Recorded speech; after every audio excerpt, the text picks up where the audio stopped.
तो हरियाणा में बीजेपी को एक के बाद एक कई झटके लगातार लगते ही जा रहे हैं। पहले तो बीजेपी के कई नेताओं ने पार्टी छोड़ी, उसके बाद विनेश फोगाट, बजरंग पुनिया ने कांग्रेस का दामन थामा।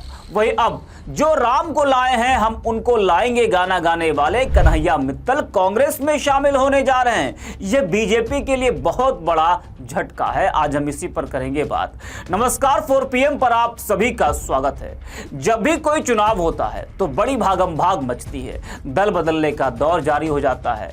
यह हमेशा होता है, कोई चौंकने वाली बात नहीं है। जो लोकसभा चुनाव हुआ उसमें भी आपने देखा कई नेताओं ने पार्टी बदली। दल बदलने के कारण तो कई हो सकते हैं, लेकिन चुनाव के समय ही दल बदलने का एक मुख्य कारण, मुख्य वजह टिकट ना मिलना होता है, जिसकी वजह से नेताजी लोग उस पार्टी को त्याग देते हैं, जिसको लेकर वो बड़ी बड़ी बातें कर देते हैं। वही अब जब देश के कई राज्यों में विधानसभा चुनाव होना है, 2 राज्यों के विधानसभा चुनाव की तारीखों का ऐलान तो हो चुका है, बाकी बचे हैं। वहां जहां चुनाव होना है वहां अभी चुनाव की तारीखों का ऐलान नहीं हुआ है। तो जहां ऐलान हो चुका है वहां पूरी तरीके से माहौल बना हुआ है और कई नेताजी लोग जो है वो पार्टी बदल रहे हैं। हरियाणा ही देख लीजिए आप, वहां जैसे ही बीजेपी ने पहली लिस्ट जारी की तो बीजेपी के कई नेता पार्टी छोड़ने लगे। कई कांग्रेस में जाने का मन बना चुके हैं क्योंकि उनको टिकट नहीं मिला है और यह सिलसिला थमने का नाम नहीं ले रहा है, लगातार जारी है।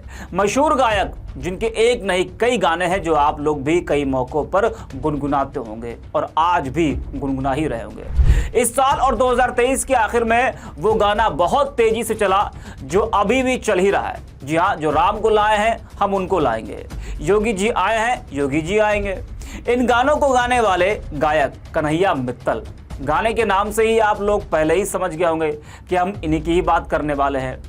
तो कन्हैया मित्तल अब कांग्रेस में शामिल होने जा रहे हैं, यानी कांग्रेस में अब 2 कन्हैया, एक कुमार तो एक मित्तल। यह बीजेपी के लिए बहुत बड़ा झटका है, खासकर हरियाणा में जब वहां विधानसभा चुनाव हो रहा है। कहा जा रहा है कि कन्हैया मित्तल बीजेपी से टिकट ना मिलने से नाराज हैं, जिसके लिए वो कांग्रेस में शामिल होने जा रहे हैं। जी हाँ, अब विस्तार से जरा पूरी खबर भी आपको हम बताते हैं कि कन्हैया मित्तल ने क्या कुछ कहा है और किस तरह से उनका जो बीजेपी से वो मोहभंग हो रहा है। तो कन्हैया मित्तल का अब सत्ताधारी दल बीजेपी से मोहभंग हो गया है। कन्हैया मित्तल ने क्या कुछ कहा है वो भी आपको जरा बताते हैं। वो कहते हैं कि बीजेपी से मेरा ऐसा कोई मतभेद या मनभेद नहीं है। कुछ लोग कह रहे हैं कि टिकट नहीं मिला पंचकुला से, इस वजह से कांग्रेस ज्वाइन कर रहे हैं। ऐसा नहीं है, टिकट मेरे लिए बड़ी बात नहीं है, मेरी दोस्ती सभी से है और मैंने कभी नहीं कहा बीजेपी को वोट दो। मैंने कहा जो राम मंदिर के लिए काम करे, जो सनातन का साथ दे, उसके लिए काम करो। मैं बीजेपी में कभी मूल रूप से था भी नहीं। ऊपर से मुझे बुलाया जाता था। योगी आदित्यनाथ हमारे गुरु हैं, आज भी हैं और कल भी रहेंगे, चाहे मैं किसी भी पार्टी में जाऊं उससे फर्क नहीं पड़ता है। उन्होंने कहा कि मैंने योगी आदित्यनाथ जी के लिए गाना गाया, बीजेपी के लिए नहीं गाया। उन्होंने कहा कि भाजपा ने उनके गाने को इस्तेमाल किया जिससे उन्हें दुख है। वो कहते हैं कि कांग्रेस में जाने का मेरा मन है, कांग्रेस ज्वाइन करने की जानकारी जल्द शेयर करूंगा। आपको बता दें कि कन्हैया मित्तल ने राम जी के साथ साथ योगी आदित्यनाथ जी के लिए भी गाना गाया था कि योगी जी आए हैं योगी जी आएंगे। तो इस तरह से उन्होंने कई गाने गाए, जिसकी वजह से आज सभी लोग कन्हैया मित्तल को अच्छे से जानते हैं। तो उनका यह कहना कि उन्होंने योगी जी के लिए गाना गाया है, ना कि बीजेपी के लिए। राम वाले गाने पर वो कहते हैं कि अगर मनमोहन सिंह जी भी राम मंदिर का उद्घाटन करते तो उनके लिए भी ये गाना गाता। जरा आप भी सुनिए कन्हैया मित्तल ने क्या कुछ कहा है।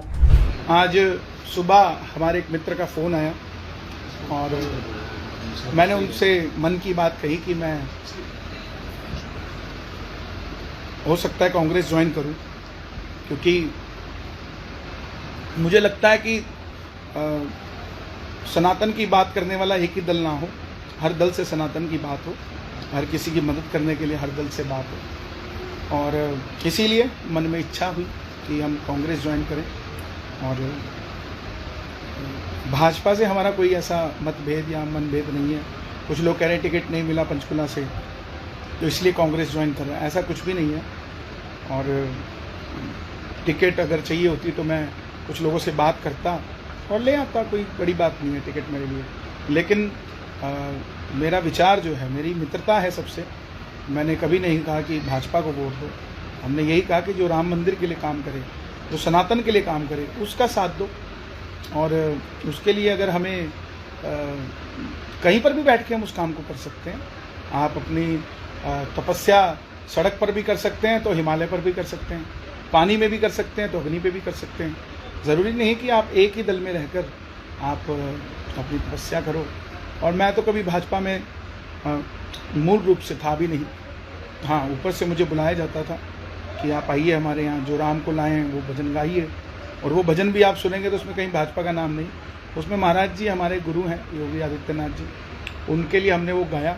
वो आज भी हैं, कल भी रहेंगे, सदैव रहेंगे, चाहे हम किसी भी दल में जाएं या ना जाएं, उससे कोई फर्क नहीं पड़ता। तो सुना आपने, तो उनका ये बयान दर्शाता है कि बीजेपी से उनका पूरी तरह से अब मोहभंग हो चुका है और नाराजगी का जो मुख्य कारण है वो कहीं ना कहीं टिकट मिलना ही बताया जा रहा है। तो टिकट ना मिलने से वो नाराज हैं और ऐसा कहा जा रहा है कि कांग्रेस में अगर वो आते हैं तो कांग्रेस उनको हरियाणा में टिकट दे सकती है। लेकिन अभी तो इंतजार करना होगा कि औपचारिक तौर पर वो कब कांग्रेस में शामिल होते हैं और कांग्रेस उनको लेकर क्या फैसला लेती है, क्या उनको टिकट कांग्रेस हरियाणा से देगी। क्योंकि जिस तरह से हाल ही में दो पहलवान विनेश फोगाट और बजरंग पुनिया कांग्रेस में शामिल हुए, तो विनेश फोगाट को कांग्रेस ने टिकट दिया तो कन्हैया को भी टिकट मिल सकता है, ऐसा कहा जा रहा है। और वैसे भी उन्होंने हरियाणा के विभिन्न जिलों से होकर अग्रोहा धाम तक 278 किलोमीटर लंबी पदयात्रा भी की, जिसका उद्देश्य धार्मिक और सांस्कृतिक मूल्यों को प्रचारित करना था। इस यात्रा में उन्हें विभिन्न सामाजिक समूहों से समर्थन मिला और उन्होंने समाज को जोड़ने का भी प्रयास किया। तो हरियाणा समेत कई राज्यों में उनके अच्छे खासे समर्थक हैं। ये कांग्रेस को भी पता है और कन्हैया को भी अच्छे से पता है कि जहां से भी उनको टिकट मिलेगा तो वहां वो बीजेपी को कड़ी टक्कर दे सकते हैं, बीजेपी की मुश्किलें वो खड़ी कर सकते हैं। कन्हैया मित्तल चंडीगढ़ के रहने वाले हैं। वे खाटू श्याम जी और सालासर बालाजी के भजन गाते हैं। उनकी देश ही नहीं बल्कि विदेशों में भी अच्छी डिमांड है और मैं 7 साल की उम्र से ही उन्होंने भजन गाना शुरू किया था। वहीं एक इंटरव्यू में कन्हैया मित्तल ने बताया था कि उनके पिता साइकिल पर नमकीन बेचने का काम करते थे। उन्होंने खुद भी सामान बेचने का काम किया है। आपको बता दें कि हरियाणा की 90 विधानसभा सीटों के लिए 5 अक्टूबर को वोटिंग होनी है और इसको लेकर सभी जो पार्टियां हैं वो चुनाव प्रचार में इस वक्त तेजी से जुटी हैं। बीजेपी के सामने सत्ता बचाने की चुनौती है।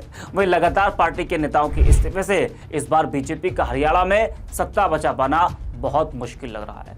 और जिस तरह से अब ये जो खबर सामने आई कि कन्हैया मित्तल वो कांग्रेस में शामिल होने जा रहे हैं, तो इससे बीजेपी को और एक बड़ा झटका लगा है। क्योंकि जिसके लिए उन्होंने गाना गाया, भले ही उन्होंने ये कहा कि वो कभी बीजेपी के साथ नहीं थे, बीजेपी उनको अपने कार्यक्रम में बुलाती थी, बीजेपी उनको गाने का ऑफर देती थी, लेकिन जो जानकार हैं वो ये कहते हैं कि टिकट ना मिलना ही एक मुख्य वजह है जिसकी वजह से वो दल बदल रहे हैं, वरना वो बीजेपी में थे। भले ही कन्हैया मित्तल ये क्यों ना कहें कि वो कभी बीजेपी में नहीं थे।